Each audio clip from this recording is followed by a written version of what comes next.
The next story we have is one near and dear to us as libertarians, and that is the LP candidate for president Joe Jorgensen. Which I don't want to say sound like me and Will are like I'm not a member of the LP. I don't endorse Joe Jorgensen or anybody for president, but um, Same, yeah. as somebody who I identify, I'm a libertarian. That's who I am. That's the show. I do anti-war stuff, and so that means that a lot of people think, oh well, the libertarian presidential candidate speaks for libertarians. That's how Republicans and Democrats feel about their candidate most of the time. So anyways, so let's see what this lady has to say.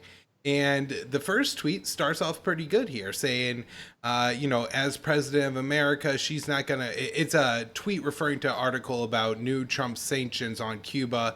It's gonna prevent cigars and rum from coming in, and then Americans who travel to Cuba won't be able to like stay or spend money at any Cuban government properties, which I have to imagine is a massive number of them.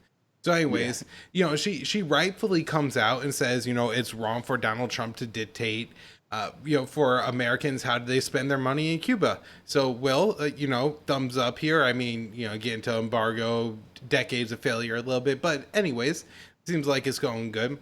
And then she gets a reply from somebody who will reveal themselves as a troll, but he basically, says, "How dare the Cuban government steal?" He said his family's property. I don't know if that's true, and destroy anything. Basically, communism came into Cuba. A lot of private property was seized, and the Cuban government has not been good to its people, and a real problem. But in his thing, he specifically says, "I am okay with regime change." In Cuba.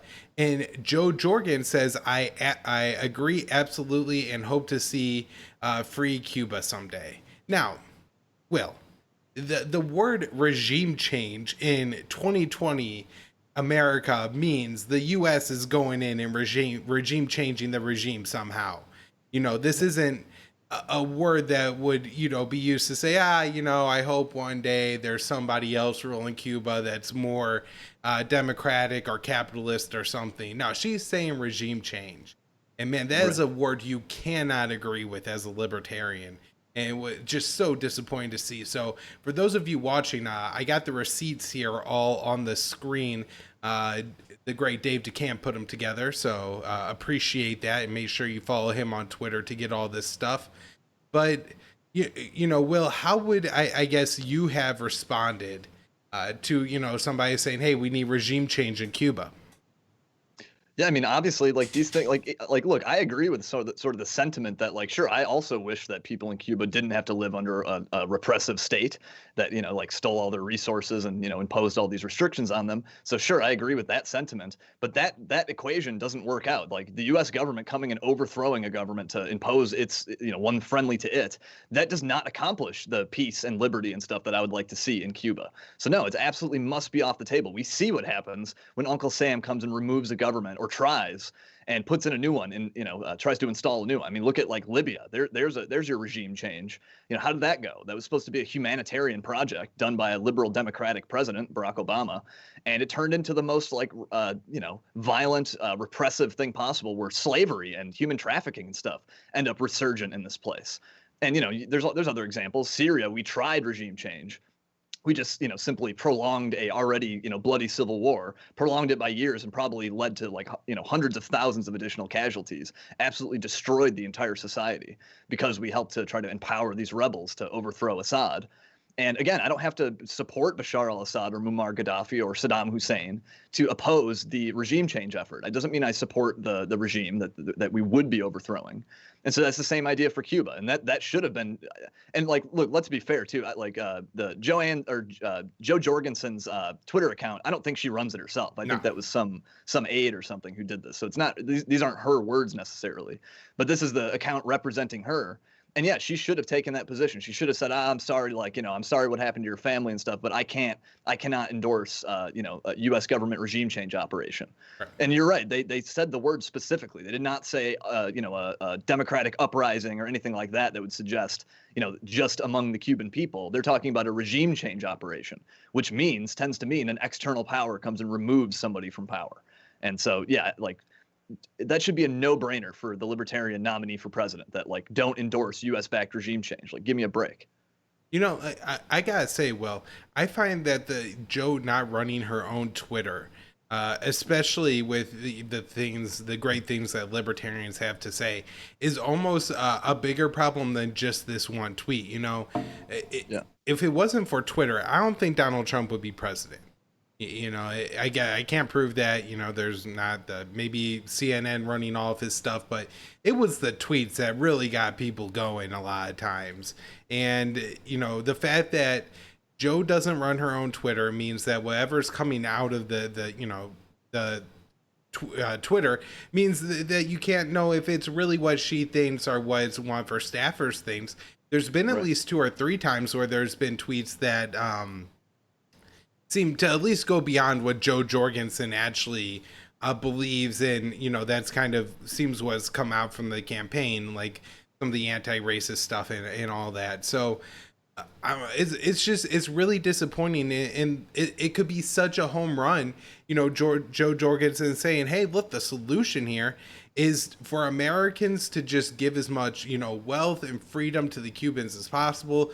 They could come to our country. We could go to, you know, as long as the Castro regime allows you and you feel safe going, you're more than welcome to go.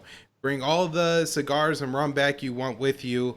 Yeah, that's the way to go. You know, if the Cuban people become prosperous, then maybe they could, you know, start to demand and advocate for more change from their government, or you know, have more freedom and autonomy from their government just by the you know the amount of wealth they have.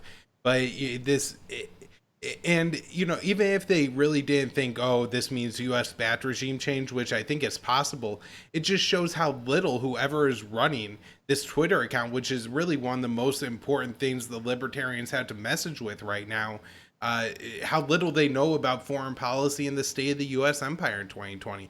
It's just really embarrassing. And you know, go ahead and say right now, thankfully, the great Ron Paul is apparently on the mend, but you would never catch him making that kind of slip up, you know. No, absolutely not. And just to clarify for people who are not watching just on the audio, like we have the tweets up now. You may have said this actually, I'm not sure. But like the person who was saying, "Oh yeah, like I would make an exception for Cuba for regime change," and got Joe's account to respond. This guy ended up like tweeting later that like, "No, I was totally just kidding. I was totally being a troll." And he's like he shared Joe's response and said like, "This is not a libertarian. She fell for it." So like this guy totally got her whoever's running that account to fall into this trap. So that is kind of like kind of amusing, a little bit underhanded, but it's also kind of funny. And like, you know, it is a little revealing too. All right. Well, let's take a minute to talk about our sponsor, Paloma Verde.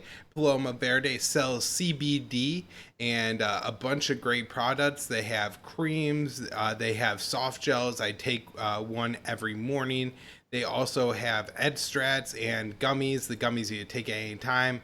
I'm a big fan of the Edstrat. It works pretty quick, and so as I've been talking about this past couple weeks, I've been doing a lot of moving, long distance move.